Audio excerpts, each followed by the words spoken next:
Hello and welcome to The Round So Far, all brought to you by our friends at AAMI. I'm Xander McGuire and I'm joined by Kate McCarthy on what has been a night of carnage for any ladder predictor out there. And we start with Fremantle. They're the big story and they got over the line as predicted, but gee, they left it to the last minute. But they showed just a maturity that is going to age so well in September, Kate. Yeah, they certainly did, Xander, and the ladder predictors were looking even more shaky going into the final term of this game because Port had pretty much controlled it up until midway through the fourth quarter, but we saw some class from both teams. That kick from Travis Boak to a Connor Rozee, who was cramping, still relaxed enough to be able to go back and slot it. But the last 2 minutes from Fremantle were really professional in their way to run set plays, to execute in the big moments, as we see from Alex Pearce there. But yeah, their season was on life support at some point during that fourth term, but they got it back on track and now they sit inside the top four. And on life support for so many moments during this season. As you say, they'll finish in the top four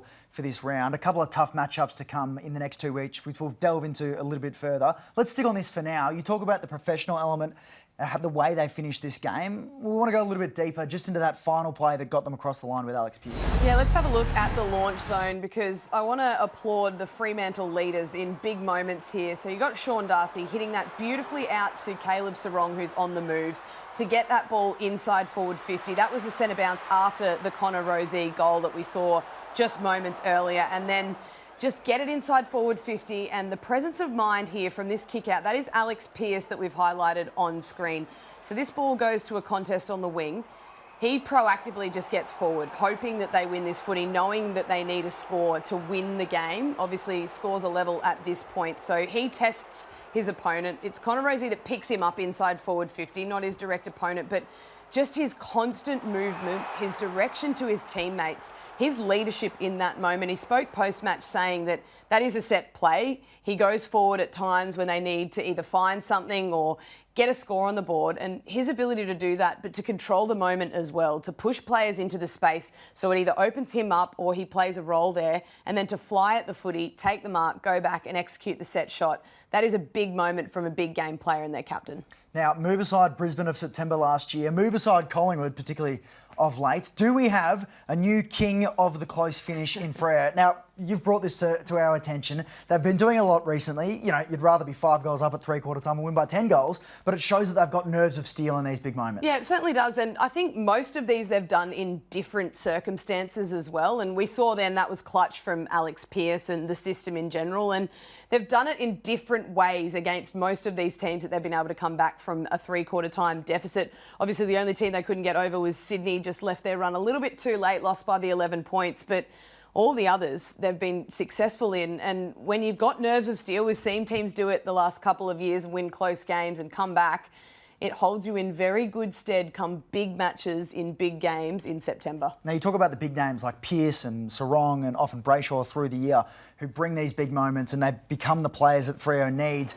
Murphy Reid tonight, a younger name, a new name. Have a look at this goal, potential goal of the year, but he's showing so many glimpses of magic. Oh, he is. And his composure in front of the sticks, that's now his 22nd goal for the season. And late, he gave a handball out that led directly to the Patrick Voss goal. And he just oozes class. He oozes composure, which we didn't see from Ken in that moment. But he is fast becoming one of my favourite small forwards in the competition for his ability to set others up, but also finish off with goals like that. Neil Erasmus with 26 touches as well for Freo, a young player who's had so much potential and looks to be sort of coming through with it with a bit of a coming-of-age performance. Let's go to the Brisbane and Sydney game, the huge upset of the round with the Swans stunning at the Lions at the Gabba by 2 points. We want to quickly just look at, before we look at the fallout of this, which is enormous, but the way that Sydney do this, moving from D50. Yeah, this is what we're calling the Sydney slingshot. Step aside the orange tsunami. There's a new wave in town, and it's the Sydney slingshot. I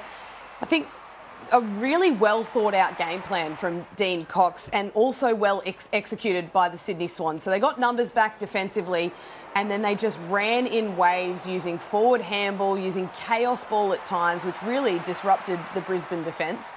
And they scored 6 goals, 5 from defensive 50. Yep. They lost clearance 21-40 in this game, but they won all other aspects of the game purely from their slingshot out of half-back. So credit has to go to Dean Cox and his players for being able to execute a game plan that really got on top of the Brisbane Lions. And the 2-point margin at the end of the game really does sort of favour the Lions for what we saw for most of that game, because Sydney were well in control. It was 3 goals late that got them within 2 points, but Sydney dominated that game. Just quickly on Cox, he had so many issues at the start of the year, you know, no Goulden, a lot of injuries, perhaps the Demons from the grand final. Where do you sit on him now? Do you see the green shoots really coming through? Will he be a really successful coach next year and beyond? Yeah, I think we're starting to see his ability when he's got the players at his disposal that he can use. And with players like Errol Goulden, and I know we all know the heights that Errol Goulden can reach, I don't think we quite understood how important he is to that Sydney team. When he came back in, that's when they started to get their system firing. Yes, others came in around him, but his consistency week in, week out to execute the game plan and to help lift those around him has been phenomenal. Speaking of important players, let's go to our Saturday star. None other than the man who's probably had more than anyone, Isaac Heaney. Well, this is his 3rd game, Xander, this year that he's kicked 5+ goals. I argue he's been our Saturday star, probably more than that, but he just continues to put out games that single-handedly win Sydney the game, because he was the difference in this. 5 goals, 6 marks, 10 score involvements, 23 disposals, and his ability, we've seen 3 back-to-back-to-back goals there where he snapped around the corner on his non-preferred. That doesn't even take possession of the ball, drops it onto his boot and kicks the goal. He's starting to really reclaim his form from early last year, which saw him to be the Brownlow favourite. And when you're getting tagged, there's plenty of things you can do to shake your tag. One of them is just take a hanger on them like he did then. And Isaac Heaney, easily our Saturday star, a really great performance from him. Now, we've spoken about Freo in terms of how they've moved up the ladder for the finals fight. Brisbane are in a really precarious position now, one that might not seem that way on first glance, but when you take a look at the ladder and their matchups coming up in the next 2 games, there is a chance, there is a genuine universe if games go as they should, and this round's been a great reminder that games often don't go as they should, particularly towards the pointy end of the year. But the Brisbane Lions, the reigning premiers, right now, after being in the top 4 for so long, could maybe miss the lot. Yeah, they, mathematically, as we love saying at this time of year, they could miss. So I think the thing that makes them most vulnerable for me, yes, their matchup. So we see there they've got Fremantle in Perth and then Hawthorn at the Gabba. But their defensive injuries are really starting to take their toll. So Starcevic was a late out with a hammy. They obviously had no Ryan Lester with the concussion. Those 2 players, along with Noah Answorth, Connor McKenna, Payne and Kitty Coleman, they are all genuine role players for the Brisbane Lions. So not having access to those players worries, I think, their defensive structure and their defensive setup. They take some of the best players and they do it in an underrated way. So you might look back and think, well, how can they not pick up that slack? They are genuine role players for the Brisbane Lions. So they hopefully get Lester back next week. Who knows the severity of Starcevic, whether it was awareness and they didn't want to risk him. But there's some concerns with their defensive ability to hold up with those injuries, which you can understand. That many injuries to that many key role players does affect your back line and does affect your ability to defend. And a lot of this is going to sit outside Brisbane's hand as well, given there are so many intra-top 9 clashes to come in the next 2 weeks. You've got Collingwood and Adelaide, the Dockers and the Lions, Gold Coast and GWS, Dogs and Freo, Lions and Hawks, and then of course there could be a cellar dweller that upsets the whole lot like they did today with the Swans against Brisbane. Let's go to Carlton and Gold Coast, where this one probably went about as you'd expect in terms of Gold Coast getting across the line. Again, we know how much the Suns struggled on the road last year. They're starting to get the job done at that venue that Dimmer hates so much, Marvel Stadium today. But Ben King, the superstar, the key forward, he did his job to a T today, but he did it in a really interesting way. He did it differently. He did it differently. I think we've seen many games this year where he's been one out in the square and he's taken his opponent up the ground, he's beaten them out the back, and that is a genuine hanger and a Mark of the Year contender. But I loved the way in which Ben King scored his goals and got involved. He was on the lead, he was working Jacob Wiedering over, up the ground, side to side, and I've often been critical of him sitting deep and just calling the ball in long, and that's absolutely not what we saw out of Ben King. I think this is his best game of the season. Kicked 6. He's 3rd on the Coleman with 51 goals, but the player that sits ahead of him is Jack Gunston, and he's got a game up his sleeve for him. But if he continues to work like that, work up the ground, work side to side, offer leads, take hangers like that, that is going to be vital to Gold Coast Suns in their first finals campaign. Now, it was a massive week amongst the coaching fraternity. Simon Goodwin sacked at Melbourne, Adam Simpson and namely Nathan Buckley, two of the leading candidates that have been thrown up for that coaching vacancy. The other one was Michael Voss. Carlton called a board meeting led by President Rob Priestley to decide what they would do with Voss leading into this off-season, largely triggered by the move that Melbourne made. Graham Wright presented his recommendation, which was unanimously backed by the board, that Voss would stay. Now, at three-quarter time, if you're a Carlton fan, you're watching this game and going, have we just committed to another year of the same? And then we saw something different. We saw a spark, we saw a fight, we saw a pace on the ball that we haven't seen from Carlton probably since that prelim run in 23. Yeah, we saw genuine pressure on the Gold Coast Suns players. We saw attacking football. We saw, as you said, Xander, not just long bombs. We saw handball receives, some quick ball movement, some lowering of the eyes to forwards that are on leads. And we saw the Blues kick 6 of the last 7 goals in this one to worry the Gold Coast Suns at some point in that fourth quarter. Obviously, the Suns good enough to continue on their form and win the game, but we saw some genuine, I hate to say it, green shoots from Carlton, and we almost saw a bit of confidence as well in their game plan. And I can't help but think that maybe that's the confidence that Michael Voss now has, knowing that he's safe and secure in his role, which sounds ridiculous considering he had a contract for next year this whole time. But I think that has really made him feel more secure and like he's in control of this team. But the other thing that I loved seeing was Cooper Lord. He tagged Caleb Serong last week. He kept Serong to 19 disposals and relatively quiet. And I love that they backed him in to do the same thing this week on the best midfielder going around for the Gold Coast Suns, and that's Noah Anderson. Cooper Lord had 24 disposals himself, laid a career-high 12 tackles, kept Anderson to 19 disposals, only 3 clearances. His average is up around 8 for the season, and 2 score involvements as well. So hats off to Voss for persisting in that role and taking Noah Anderson effectively out of the game, because Cooper Lord, the best way to learn how to run as a midfielder is to actually get in there and play a tagging role if he can. So that will help his development, and I love that they persisted with it. And how about Frank the Tank? 4 goals as well for Francis Evans, which we love to see. So something for the Carlton fans that's come late in that game. That takes us to our AAMI Clangers for the week. Love a bit of a laugh here because there's been a few moments that we've loved to see. This starts with Brian Myers there, having a bit of a laugh with Bailey Smith, but he didn't want the limelight at all. No, he didn't want the limelight at all, and he ended up with all the limelight because he tried to avoid it and then ended up running off early, which actually meant he probably copped more of the vision. And then this one here, Will Ashcroft has a ping from about 45 and Logan Morris takes the mark. Come on, Logan. Immediately apologises to Will Ashcroft. He's got a taste for it after kicking all those bags recently, Logan Morris. That's shocking from him. And then the other one, we've seen a little bit of this recently with Camden McIntosh. He's been targeted. St Kilda have done their notes, and I think this is terrible. This is bullying. This is unfair. They're picking on the bald guy. They're picking on the Alex Caruso lookalike. I like there's a bit of a bald fraternity in the AFL. It's okay when Steele does it. It's a bit of banter, but he wasn't happy at all, Camden McIntosh, and he got a free kick for it against the Saints today. You are going to cop so much for saying that it's okay that Steele Sidebottom does that. You have really set yourself up for that. But they didn't like it. They gave him a free kick for high contact. But, yeah, play on in mine. Well, he deserves a bit of love in game 350 week. Steele, come on. The Pies got smashed. We'll get to that a little bit later. The Saints, they got across to the line against the Tigers today. One that probably looked like it was almost out of their reach at times. Very sloppy affair, I guess. It was hard. It was contested. I think Ross was saying that he was trying hard to stay awake during it, but it came to a head in the last quarter.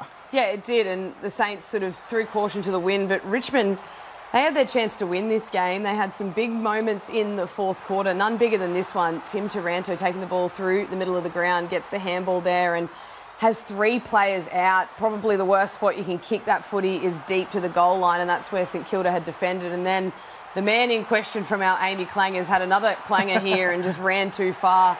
That was the dying moments where they just had to get the ball in long and strong, and they couldn't quite, and St Kilda just held on in the end by 4 points. So that's 3 in a row now for the Saints. So some improvements for them, but the thing that I want to touch on is just their ball movement and the way that they moved the ball in the first 3 quarters as opposed to the fourth quarter. And I can't help but go back a couple of weeks to when they defeated Melbourne and their ball movement in the fourth quarter, how exciting it was. Yep. Yes, it was all chips in, but I wanted to see them come out with that in the first quarter today.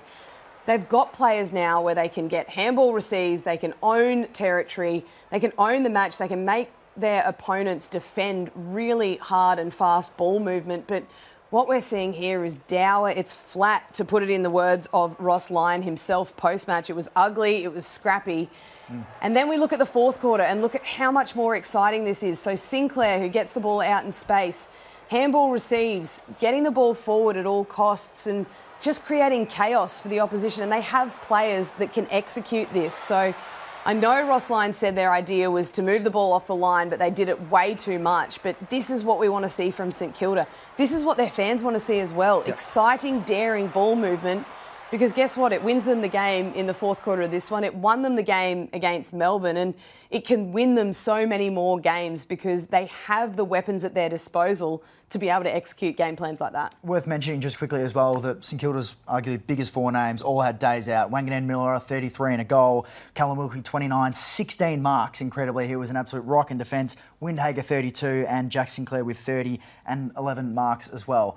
Let's go back to Thursday night, the scene of the crime. Collingwood absolutely belted from pillar to post. 64 points to Hawthorn, who really are a bogey team for the Pies, but this went to the next level. Craig McRae's two biggest losses as coach have been to the Hawks, but that's not the big issue here. The big issue here is that Collingwood look fundamentally different side to what they did halfway through this season. Yeah, and I think there's probably no better blueprint for it than to compare it to the same opposition they played in round 12. Yes, Hawthorn are playing different footy to then. But if we look at the scores from turnover, which we're seeing now, in round 12, Collingwood punished the Hawks on turnover. They were up by 42. Then you flip the script, round 22, that's plus 39 in favour of Hawthorn in that game. Then stoppage scores, -9 to Hawks in round 12. Then you go to round 22, and that is a big concern. Plus 30 scores from stoppage. And we're just seeing some of the ways in which they got it done. And constant exits through the front door of the Magpies stoppage, which was genuinely concerning if you were a Magpies fan, because their balance at the midfield has been something that they've been so strong on. Craig McRae touched on it post-match last week against the Lions and said that's where they got absolutely pantsed. They'd tried to focus on it, their balance around stoppage going into this match, and again got completely dominated by the Hawthorn midfield. Just quickly, for a side that's so dependent on pressure, how big a loss has Beau McCreary and Bobby Hill been over that period? Yeah, I think obviously forward half pressure is important, and Beau McCreary playing that role where he does come up to stoppage as well. Big losses for their attacking prowess. I don't think the ball was sort of in attacking positions enough on Thursday night for them to actually have had much of an impact. You saw Lockie Schultz on Thursday night. He tried his absolute best to pressure the ball carrier to get up the ground. He still had very little impact on the game. So, yes, they're big losses, but I think defensively and through the midfield are where their concerns are at the moment. There does seem to be elements of friction as well in this Collingwood side at the moment. And let's have a look at this incident between Jordan Goey and Jamie Elliot. You can understand it. They've lost 4 of their last 5, but you don't like to see this as a fan or someone at the club. Yeah, so this is more to highlight what happens after the play. Obviously, system issues was raised by Craig McRae post-match, and that's all over the ground. And you see De Goey is the player that's highlighted there. And as this plays out, you can see Jamie Elliot explaining to him that he doesn't think that's where he's supposed to be. Jordan De Goey thinks that's exactly where he's supposed to be. So it is that system issue that we heard from Craig McRae highlighted post-match against the Lions, post-match against the Hawks as well, highlighted again. So when your system starts to break down, that's when you do have genuine concerns for a football club, because the time in which they have to turn that around now, that's been a couple of weeks in a row, is growing very thin, and they have a very important match against the Adelaide Crows coming up, against a team that's not having any system issues currently in the football club. Now, you talk about system, but there's been some individuals in particular that have dropped off for this Collingwood side recently. Craig McRae talks about confidence and how a lot of his players aren't following their routine and doing the things that they are when they are confident. These guys have probably been the players that have failed the eye test and failed the stat test as well. Yeah, I think if we look at just player ratings, 1 to 17 in those rounds when some of these players were flying, having some very good seasons, and then the form drop-off that's occurred between round 18 to round 22. Darcy Moore down there, 78th to 119th. I would argue the man that was down the other end, James Sicily, has almost flipped that around himself and is coming good at the perfect time of year. Crisp has had a few different role changes, playing inside mid versus outside mid. You've got Jamie Elliott, who has really dropped off, and that's probably the ball use coming in. Dan Houston, I think that just highlights how poor his season has been. And again, on Thursday night, we saw him get heaps of the footy early, which was a clear directive to get the ball in his hands. But he just looks like a player with absolutely no confidence. The first thing that goes when you have no confidence is your decision-making. His decision-making poor. And you could say the same for most of the players on the list. Steele Sidebottom is one. I want to see him more inside mid. The first 6 to 7 rounds of the competition, he was talked about, probably on this show between us, about all-Australian contention. Yep. Now he's gone back out to play that outside mid-role because of the squeeze, and his ranking has dropped away significantly because of that. Let's go to Friday night football between Geelong and Essendon. Although it was 44 points the difference, if you're an Essendon fan, you could be proud of how gritty they were at times in that game. They stayed close. The young guys really showed some fight, but Geelong were just ultimately too good at home. I mean, Essendon haven't won there since 1990, and that really wasn't going to change on Friday night. But there were a couple of things for Geelong, not just relying on the Jezzers, and Danger wasn't playing out there either. There were some young guys that looked really, really promising once again. Yeah, I think Connor O'Sullivan and Shannon are the two that really stand out from this game. And O'Sullivan had 11 disposals, 10 marks, 7 of those were intercepts, and he was really strong. And their backline stood up in this game. I know you probably think, well, they were coming up against Essendon, what's their attacking prowess? But as you said, Xander, they pushed them. They pushed them all the way to the end. They got within, I think, about 20 points at one point in this game. And we just saw O'Sullivan and his ability to defend, to take intercept marks, and then Shannon as well. He had 7 disposals, 5 marks and 3 goals, all in the first term. So he got the game started with a bang. But they're players that you can start to rely on for either their forward line and their back line, and they're players that you might not think are the ones that are really going to shine within the superstars that they have there. But I was nothing but impressed by those two players, and have been nothing but impressed by Connor O'Sullivan for most of this season now. He's really becoming an important part of the Geelong's system as a defensive unit. Big talking point out of this game was the Dylan Shiel MRO incident and the subsequent tribunal hearing that he'll face. And this will be a landmark hearing for a number of reasons. I don't think a player has ever been cited for injuring his own player, as Shiel has been, because he pushed Mark O'Connor into that contest, then injuring Lamont Lual. Lual came back on. He was eventually tactically subbed. He only had 3 touches for the game. But it's been referred directly to the tribunal. The other unique element of this is it's ungraded. So effectively, Michael Christian's gone, this is so complex that we need to refer this to a panel, to a board of people that can assess it better. What did you make of the incident in terms of the eye test? What did you think? The AFL want 1 week for Dylan Shiel. Do you think that's fair? I love that it's too complex for the MRO, but not for me. I think it is a tough one. And as you said, it's a landmark decision in the sense that it was a player from his own team that was actually injured. But for me, I think this is probably going to be something that's looked at. Obviously, this will be assessed during the week and they will grade it accordingly. And I think post-season, this is probably when incidents like this will be scrutinised the most, when potentially, because currently with the MRO, it's not a reportable offence to push a player into a contest. And we've seen decisions where this year Ryan Mansell was suspended for 3 matches for his incident against St Kilda. But I think the rule will potentially be changed or written into the guidelines around pushing opponents and the ability to then cause injury to that opponent or another player on the ground. So I think this will probably push them over the line for a real review and potentially a rule change around that. Now, speaking of Dylan Shiel, the big talking point around Essendon right now, outside of the injuries, is their list. They've had so many guys come on for the mid-season draft. They now have 47 on their list. They need to get to 42 by the off-season. They currently hold 2 first-round draft picks and 2 second-round draft picks. So that probably means at least 9 have to go. We spoke about this on Friday Night Footy, but just as a bit of a deeper dive, and after how many great efforts there were on Friday Night Footy, let's have a look at this Bombers list squeeze that they face. The Asterisk players are guys that actually played on Friday night against Geelong. The guys without the Asterix, a lot of them are injured. They are all out of contract at the end of this year. That's 15 guys.